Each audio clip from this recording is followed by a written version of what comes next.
Hello guys, मेरा नाम है राकेश कुमार और आप देख रहे हो Rakesh sir classes official competition अड्डा।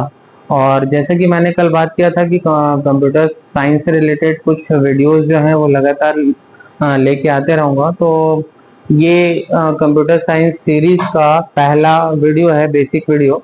और ये जो बेसिक वीडियो है इसमें मैं एक एक करके ये बताने वाला हूँ कि कंप्यूटर आखिर है क्या और कैसे कंप्यूटर का कहा जाए जनरेशन आगे बढ़ा और क्या क्या चीजें इनोवेशन हुई और कैसे कंप्यूटर आज के युग में बहुत ही इम्पोर्टेंट है। और हर एक फील्ड में अगर देखा जाए तो कंप्यूटर का बहुत ज़्यादा यूज है और कंप्यूटर से रिलेटेड बहुत सारे जॉब अपॉर्चुनिटी भी लगातार निकल रहे हैं। और आगे का युग भी जो है वो एक कंप्यूटर जगत में क्रांति का समय है, जो क्रांतिकारी एक युग बन के आएगा जिसमें आर्टिफिशियल इंटेलिजेंस जो अभी आज के समय में बहुत हावी हो रहा है। तो शुरुआत करते हैं कि कंप्यूटर क्या होता है। कि आप देख सकते हैं पहला जो हमारा स्लाइड है, what is computer, how it work and why we need computer. मतलब ये तीन जो क्वेश्चन है बेसिक क्वेश्चन है और ये क्वेश्चन हर कोई पूछता ही है कि कंप्यूटर क्या होता है और कंप्यूटर का ऐसा जरूरत क्या होगा, हमारा जरूरत क्या है, नीड क्या है कंप्यूटर की, और कंप्यूटर काम कैसा करता है। मतलब ये बेसिक क्वेश्चन है। तो मैं अगर बात करूं कंप्यूटर का थोड़ा सा हिस्ट्री अगर मैं डिस्कस करना चाहूं तो कंप्यूटर की हिस्ट्री कुछ ऐसी है कि कंप्यूटर जो सबसे स्टार्टिंग में फेज में बताया जाए तो कंप्यूटर है कुछ नहीं, ये कंप्यूट मतलब एक प्रकार का गणना करना, कैलकुलेशन करना। जो अभी कैलकुलेटर फर्स्ट फेज पे था, कंप्यूटर का जब कहा जाए फर्स्ट जनरेशन है उससे भी थोड़ा सा पहले अगर हम जाते हैं तो वहां पे हम देखेंगे कि कंप्यूटर कुछ था ही नहीं डिवाइस, वो एक कैलकुलेटर या कैलकुलेशन डिवाइस था। कैलकुलेशन डिवाइस मतलब सिर्फ और सिर्फ उसका काम था गणना करना, जो कि नॉर्मल जोड़ना घटाना गुणा करना भाग करना, बस इतना ही। और शुरू में तो बस जोड़ना घटाने के लिए यूज होता था। और ये कैलकुलेशन शुरुआत में जब शुरुआत हुआ जब आदिवासी युग था, उस समय की बात कह रहा हूँ कि उस समय कंप्यूटर कैसे कहा जाए कि कंप्यूटर का उसी समय से कहा जाए ये बात सोचना शुरू किया उन लोग कि कंप्यूटर जैसा कुछ चीजें ऐसी बनाया जाए जो कहीं ना कहीं कुछ को कंप्यूट करे। मतलब कहने का ये है कि अगर कहा जाए कि आदिवासी समाज में ऐसा हुआ था कि जैसे जितने भी वहां पे जंगल थे और जितने भी वहां जहाँ से हम लोग फ्रूट्स लाते थे, जितने भी आदिवासी लोग थे या जो पहले वाला जो समाज था, जो हम आदि मानव वाला जो समाज था, उस समय क्या करते थे सभी अपना पेट भरने के लिए फ्रूट्स वगैरह लाते थे डिफरेंट डिफरेंट जगह से। तो ये जो फ्रूट्स लाते थे तो आदिवासी लोग क्या करते थे कि ना एक फ्रूट का एक ढेर रख देते थे, वैसे ही दूसरा कोई आदिवासी वो भी एक फ्रूट का ढेर रख देता था ऐसा। तो फ्रूट का ढेर रखने के बाद इन लोगों को पता ही नहीं चलता था कि मेरे पास ज्यादा फ्रूट हैं कि आपके पास। और उस समय ना जब वो समय था जब आदि मानव वाला समय था, तो कम्युनिकेशन प्रोसेस भी उतना अच्छा नहीं था। मतलब बातें भी एक दूसरे पे विचार प्रकट नहीं कर पाते थे। मतलब कोई भाषा ही नहीं थी उस समय, सिर्फ कहा जाए इशारों में बात होती थी और कुछ अलग अलग प्रकार की आवाजें निकाली जाती थी। तो उस समय ही मानव का विकास उसी समय से हुआ। और जब मानव का विकास हुआ तो उस समय उनके सोच में ये चीज आ गई थी कि कहीं ना कहीं हम क्या करें, उस पूरे जो फ्रूट्स का जो रखा हुआ है ढेर, उसमें मैं ये देखूं कि कौन किस मतलब किसमें कहा जाए कौन से ढेर में ज्यादा फ्रूट्स हैं और किसमें कम, मतलब किसने ज्यादा फ्रूट्स लेके आए हैं। तो उसके लिए उन्होंने क्या किया कि उस फ्रूट्स को एक के पीछे एक रखते गए और उनके साथ साथ एक एक कहा जाए पत्थर वो एक एक करके रखते गए।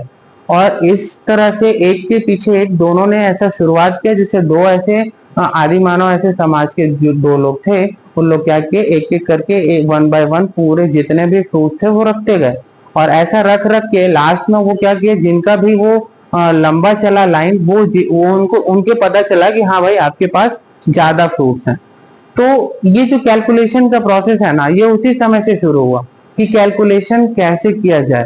तो थोड़ा सा इनोवेटिव हुआ आइडिया और धीरे धीरे कैलकुलेशन का प्रोसेस वहां से माइंड पे आता चला गया। तो उसके बाद फिर शुरू हुआ कि कंप्यूटर का फर्स्ट जनरेशन, जिसको कंप्यूट जो है एक ग्रीक वर्ड है जिससे ही कंप्यूटर को लिया गया है। तो यहाँ से फिर वो फर्स्ट जनरेशन शुरू हुआ।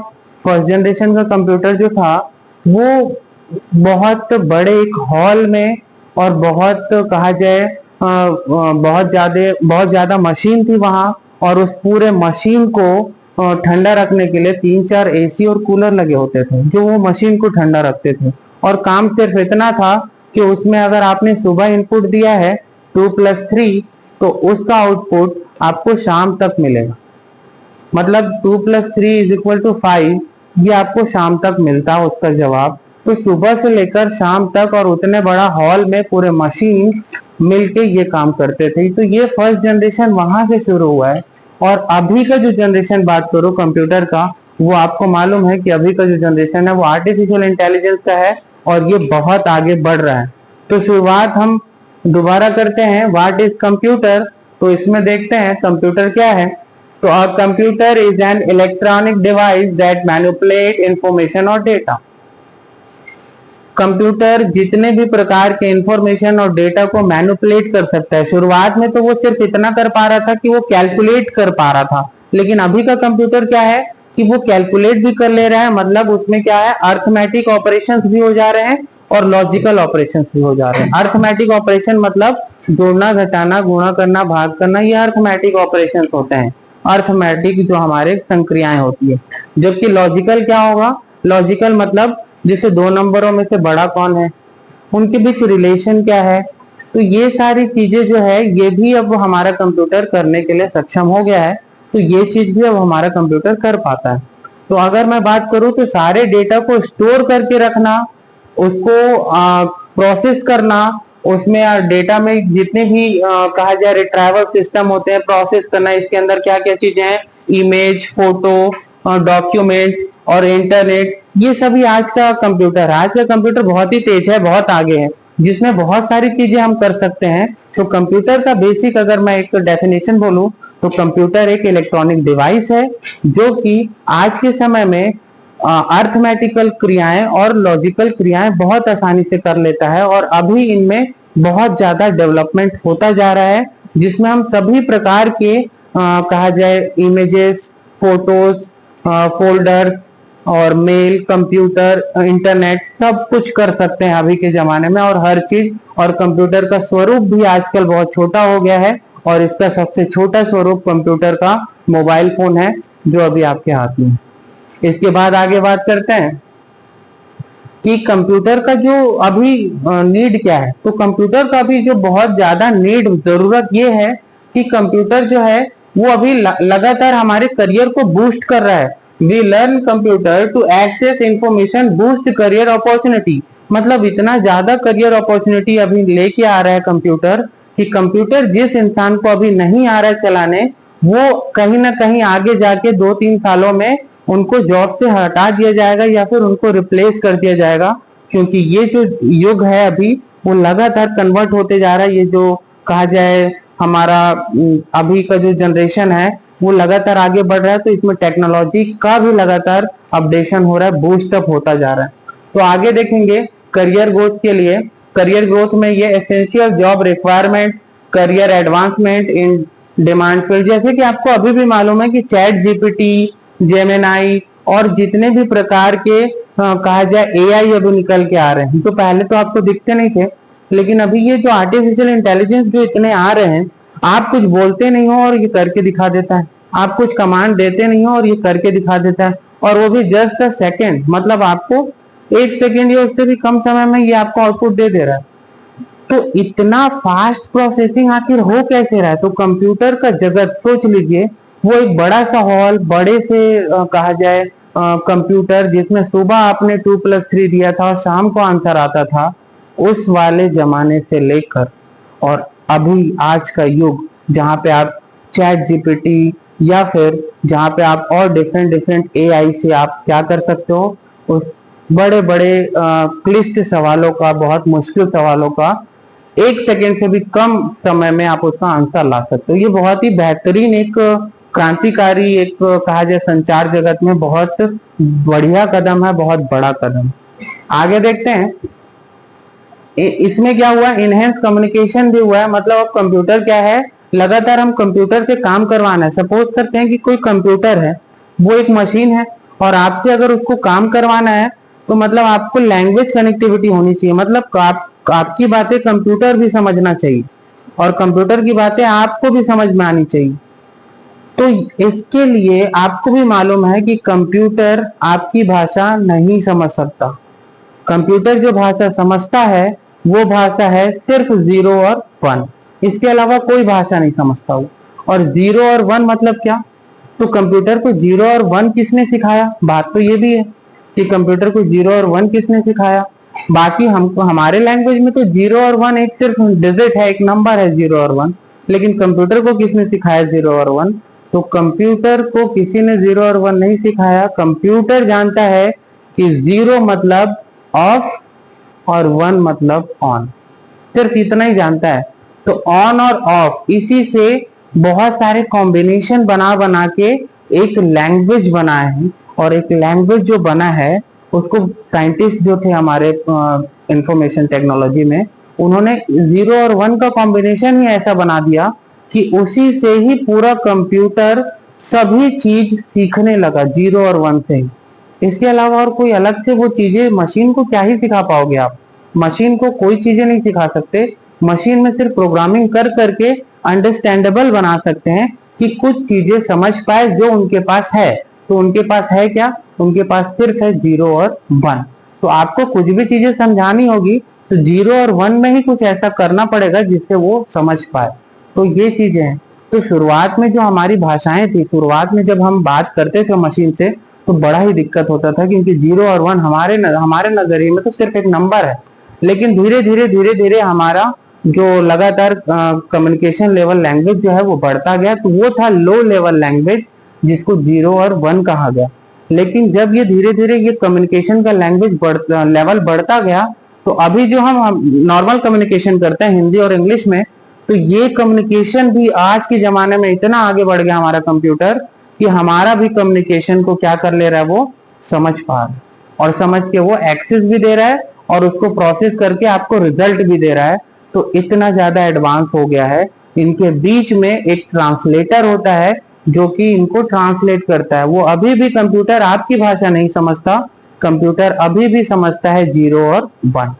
लेकिन आपकी भाषा समझने के लिए एक बीच में ट्रांसलेटर को बिठा दिया गया है हमारे वैज्ञानिकों के द्वारा, जो क्या करता है, जो आपकी भाषा को 0 और 1 में कन्वर्ट कर देता है और कंप्यूटर को दे देता है। कंप्यूटर फिर उसका रिजल्ट निकालता है, फिर कंप्यूटर उसको आउटपुट देता है, फिर वो 0 और 1 वाले आउटपुट को आपके लैंग्वेज में वापस बदल के और आपके समक्ष ला देता है। तो ये पूरा प्रोसेस जो होता है वो कंप्यूटर का काम जो है वो चलता है, और अभी यही चल रहा।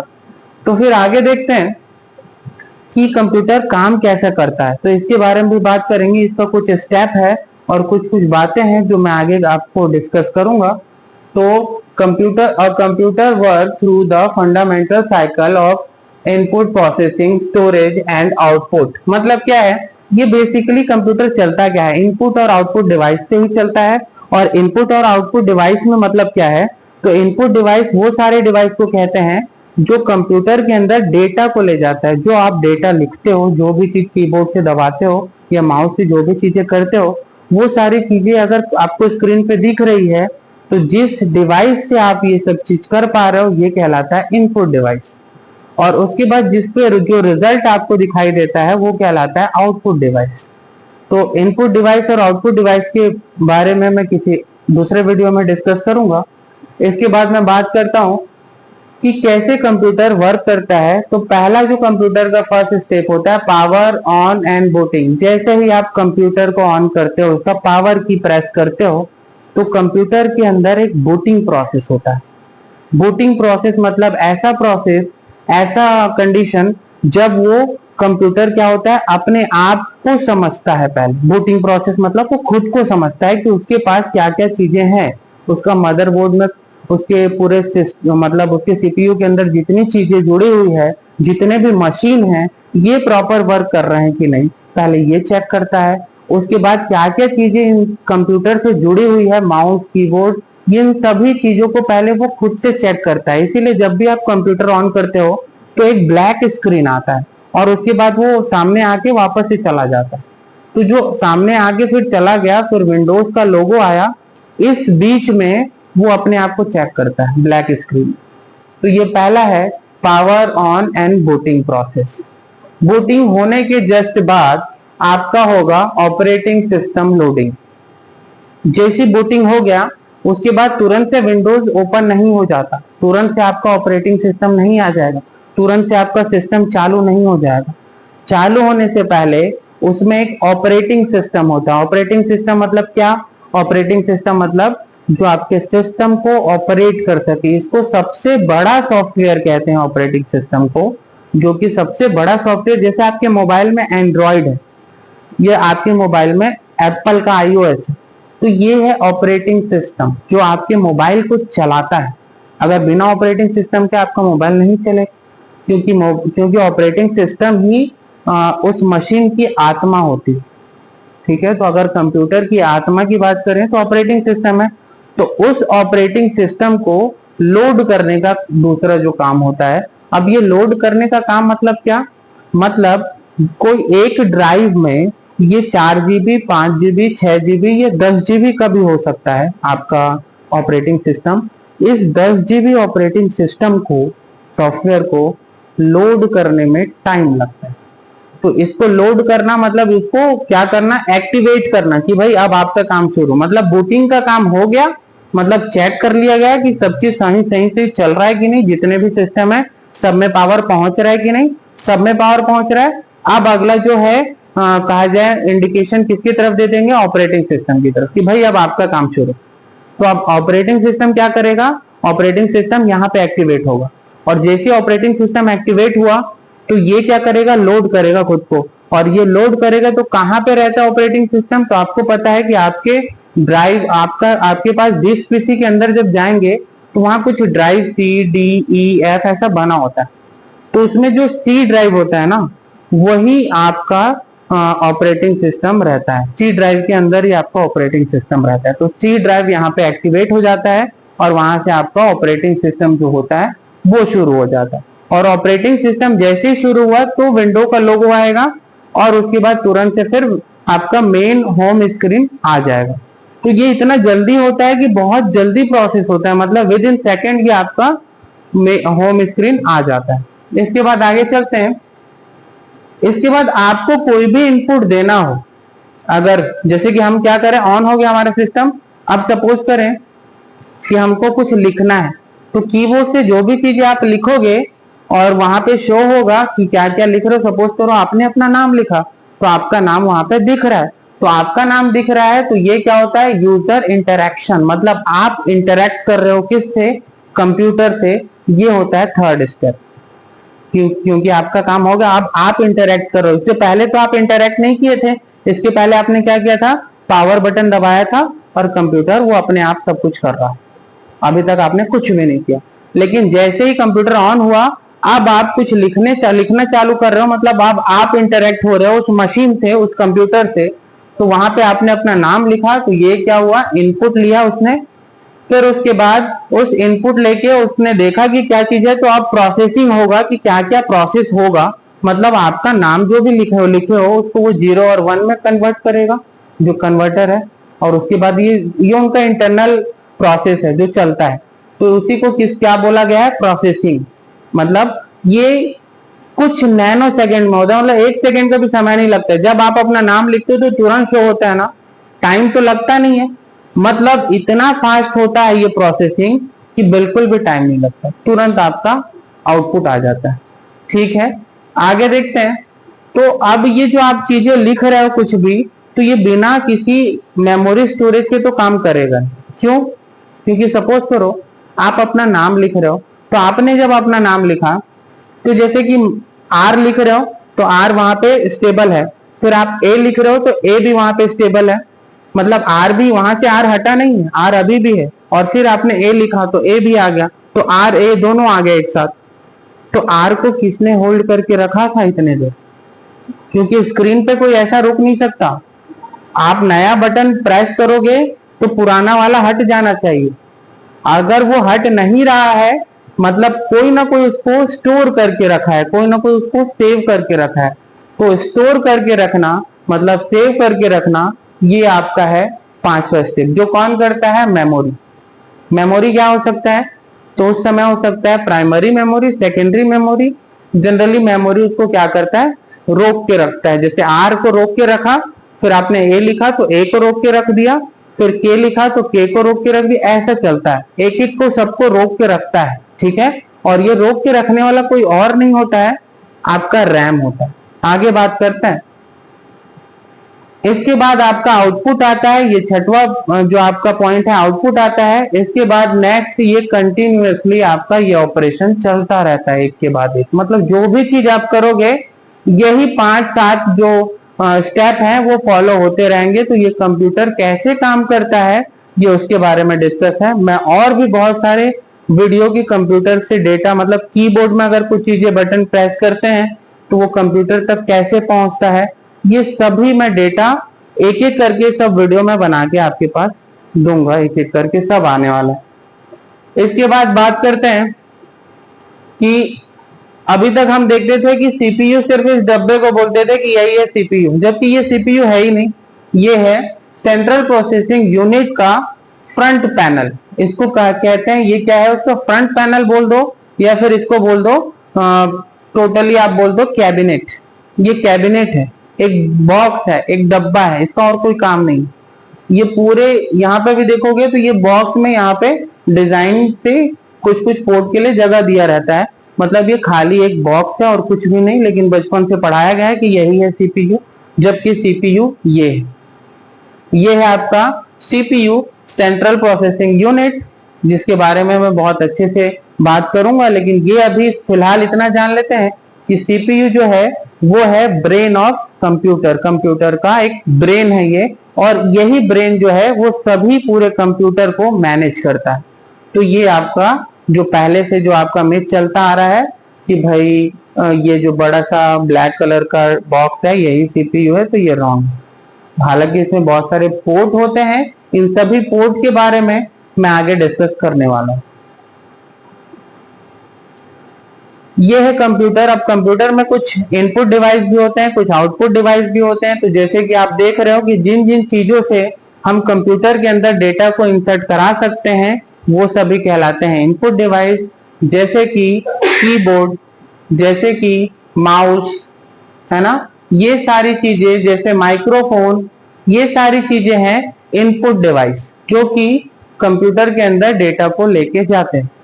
जबकि आउटपुट डिवाइस कौन है? तो आउटपुट डिवाइस है स्पीकर, जो कंप्यूटर से डेटा बाहर आता है। और क्या है? प्रिंटर है और हेडफोन है, ये सब जो है ये आउटपुट डिवाइस है। जबकि माइक्रोफोन जो है वो इनपुट डिवाइस है, क्योंकि माइक्रोफोन से आवाज जो है वो कंप्यूटर के अंदर जाती है, जबकि हेडफोन से कंप्यूटर के अंदर से आवाज बाहर आती है। तो ये आउटपुट डिवाइस है, बाहर आ रही है इसलिए, और अंदर जा रही है इसलिए इनपुट डिवाइस। आगे चलते हैं। इसके बाद है कि ये मदरबोर्ड है कंप्यूटर का, इसको आप बहुत अच्छे से देख लो कि कंप्यूटर का ये है मदरबोर्ड।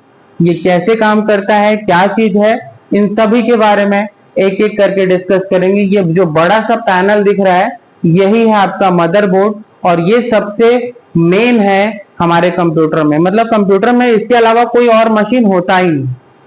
कंप्यूटर अगर आपका है तो ये सबसे मेन है, इसके अलावा कोई मेन नहीं है। इससे सब जुड़े होते हैं, जितने भी डिवाइस हैं वो सिर्फ इस प्लेट से जुड़े होते हैं। और ये जो प्लेट दिख रहा है आपको, यही है आपका मदरबोर्ड। अब इस मदरबोर्ड से सब जुड़े होते हैं, जैसे कि एक एक करके डिस्कस करते हैं। तो ये है मेमोरी रैम, जो दिखाई दे रहा है आपको, ये रैम है। ये है आपका रैम, मतलब होता है जो रैंडम एक्सेस मेमोरी, जो थोड़ी देर के लिए आपके डेटा को स्टोर करके रखता है। वैसी है ये पावर सप्लाई, जो इस पूरे मदरबोर्ड को और इसके साथ जितने भी कंपोनेंट्स जुड़े हुए हैं इन सभी को वो पावर देता है।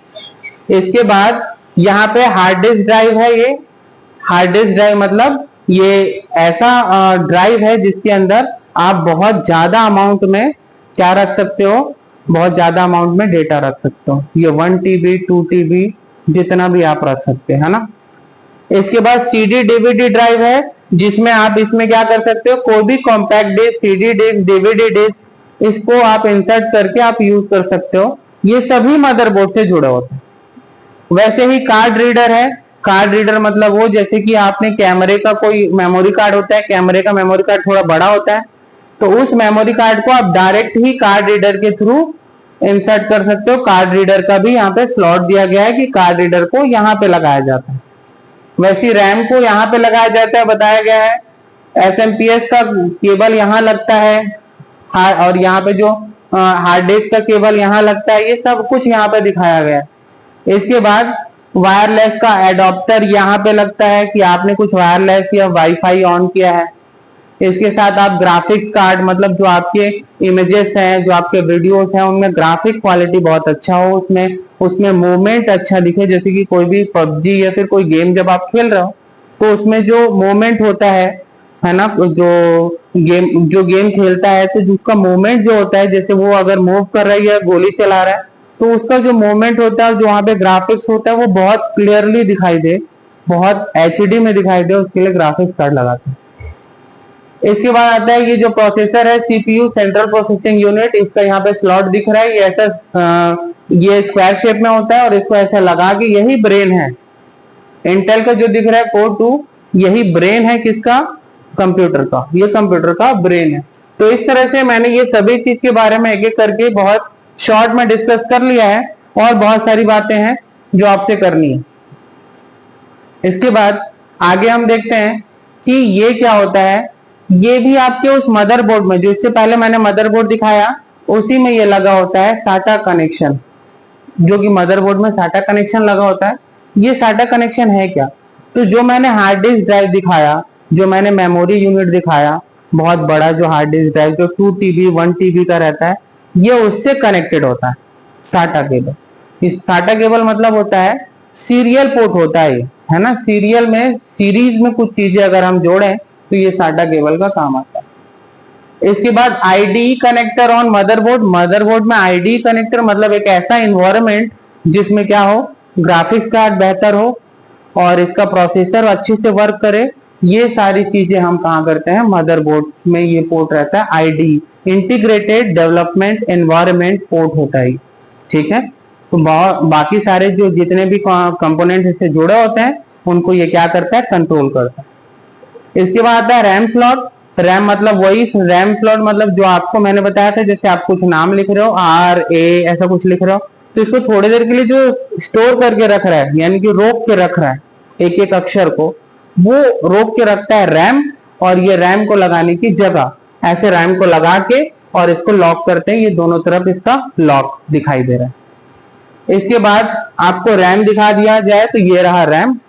इसी रैम को यहां से ऐसे उठा के और यहाँ पे रख के और इसके लॉक को अनलॉक या अनलॉक ऐसा किया जा सकता है। तो ये रहा आपका रैम। ये रैम जो है DDR3 रैम है। रैम के बारे में मैं किसी और वीडियो में बहुत अच्छे से डिस्कस करूंगा। इसके बाद आगे देखते हैं, ये है आपका हार्ड डिस्क ड्राइव, जिसके बारे में बात कर रहा था, जो 1 TB 2 TB का होता है, जो बहुत ज्यादा मतलब 1024 GB 1 TB के बराबर होता है। तो 1000 GB 2000 GB या फिर 500 GB का ये हार्ड डिस्क होता है। मतलब इसमें जो आप सेव करते हो फोटो, वीडियो और जो आपके सॉन्ग्स, ये सब सेव करते हो इसी के अंदर। और ये किससे जुड़ा होता है? साटा केबल से, जो मैंने इससे पहले बताया, साटा केबल से ये जुड़ा होता है। तो ये रहा हार्ड डिस्क, जो कि एक्सटर्नल डिवाइस है, इसको अलग से लगाते हैं। ठीक है, इसके बाद जो ये आपका है, ये तो मैंने बताया ही, ये क्या है? ये है आपका CD ड्राइव, जहां पे आप CD या DVD प्लेयर को आप क्या कर सकते हैं? इस कंप्यूटर में ऑपरेट कर सकते हैं, चला सकते हैं। इसके बाद आपका है PCI स्लॉट और AGP स्लॉट। ये जो स्लॉट होते हैं PCI स्लॉट, ये पूरे पेरिफेरल जो कंट्रोल होते हैं, एक्सेस पेरिफेरल मतलब जितने भी सिस्टम, मतलब कीबोर्ड माउस, जितनी भी चीजें जुड़ी हुई है इससे, उन सभी कीबोर्ड और माउस सभी को ये क्या करता है? कंट्रोल करता है। वैसे ही आपका AGP स्लॉट है। AGP स्लॉट जो है पहले यूज होता था, अभी इसको ये सीरियल में यूज होता है, इसीलिए सीरियल में यूज होने वाली चीजें अभी यूज नहीं होती, अभी पैरेलल में यूज होती है। और सीरियल और पैरेलल क्या है, इसको मैं नेक्स्ट वीडियो में बताऊंगा। ये रहा आपका आखिरी स्लाइड। जब आप कंप्यूटर के उस कैबिनेट को ऐसा घुमाते हो तो उसके पीछे कुछ इस तरह से दिखाई देता है, और यही है वो सभी पोर्ट जिसके बारे में डिस्कस करने वाला हूं। ये PS2 कीबोर्ड जो कनेक्टर है, ये क्या है, ये पहले होते थे PS2 मतलब ये सीरियल पोर्ट होते थे। ये काय के लिए है, कीबोर्ड और माउस के लिए पहले ऐसे गोल पिन आता था, तो उसको अपन लगाते थे। ये अभी भी चलता है, जब गेमिंग वगैरह खेलते हैं तो उसमें ये काम आता है, इसीलिए अभी भी ये हमारे पास है। तो ये क्या है, कीबोर्ड और माउस का कनेक्ट करने के लिए इसको बोलते हैं क्या, PS2। इसके साथ आता है USB पोर्ट। इसके बारे में तो आपको बहुत अच्छा मालूम होगा, क्योंकि USB पोर्ट मतलब USB के थ्रू आप सब चीजें एक्टिवेट कर सकते हो, पेन ड्राइव वगैरह सब USB में लगा सकते हो। इसके बाद आता है सीरियल कम्युनिकेशन पोर्ट। ये सीरियल कम्युनिकेशन जो पोर्ट है, ये किसके लिए होता है, तो ये डिस्प्ले के लिए होता था पहले, लेकिन अभी सीरियल का कुछ चीजें नहीं चल रही है, अभी सब पैरेलल चल रही है, इसीलिए अभी इसका यूज नहीं होता है। इसकी जगह कौन आ गया है, VGA पोर्ट। इसमें क्या करते हैं, इसमें हम वीडियो को मतलब अपने मॉनिटर से इसको जोड़ते हैं, मॉनिटर से सीधा इसमें जोड़ते हैं, तो इसका जो आउटपुट है वो मॉनिटर में हमको दिखाई देता है। इसके बाद बात करें, ये रहा पैरेलल पोर्ट। ये पैरेलल पोर्ट क्या करता है, तो ये सभी प्रकार के जो कहा जाए इंटरनेट कनेक्टिविटी और ग्राफिक्स, इसको ये सपोर्ट करता है। मतलब अगर कुछ भी पैरेलल में आपको कोई डिवाइस है, तो उस डिवाइस को इस पे कनेक्ट करोगे तो ये दो चीजें करेगा, आपके इंटरनेट एक्सेस को बहुत अच्छा कर देगा और ग्राफिक्स को थोड़ा बेहतरीन कर देगा पहले से। इसके साथ आता है गीगाबाइट RJ45 इथरनेट और लैन पोर्ट। ये लैन पोर्ट है, जैसे कि आपने लैन केबल या इंटरनेट के लिए आपका कंप्यूटर है, तो आप उस लैन पोर्ट को यहाँ पे इंसर्ट कर सकते हो, तो आपका यहाँ पे इंटरनेट ऑन होता है। उसका पोर्ट ये दिख रहा है। इसके साथ ये जो 3 ऑडियो जैक होते हैं, जो कि अलग अलग कलर के होते हैं, है ना, ग्रीन होता है और ये ब्लू होता है और एक थोड़ा ऑरेंज कलर का होता है। ये 3 प्रकार के जो होते हैं, तीनों का अलग अलग काम है। पहला जो ऑरेंज कलर का है, ये क्या करता है, आपकी ऑडियो को अंदर ले जाता है, मतलब माइक्रोफोन का काम करता है।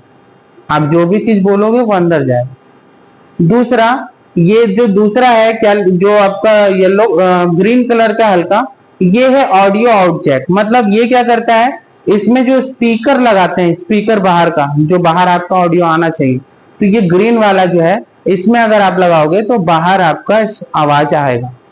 इसके साथ जो ये ब्लू कलर का होता है, ये ब्लू कलर का, ये लिखा है line in jack. Line in jack मतलब ये क्या करता है, ये दोनों मतलब माइक्रोफोन और स्पीकर दोनों के को जोड़ के रखता है, और सारा कंट्रोल जो है वो यही करता है ब्लू वाला लाइन इन जैक। तो इस तरह से आज का वीडियो खत्म करते हैं। इसके बाद नेक्स्ट वीडियो में बहुत जल्दी लाने वाला हूं। तो अगर वीडियो अच्छा लगा तो लाइक और सब्सक्राइब कर लेना, और इसी तरह नेक्स्ट वीडियो मैं लाते रहूंगा। जब तक के लिए ठीक है, बाय बाय। बस।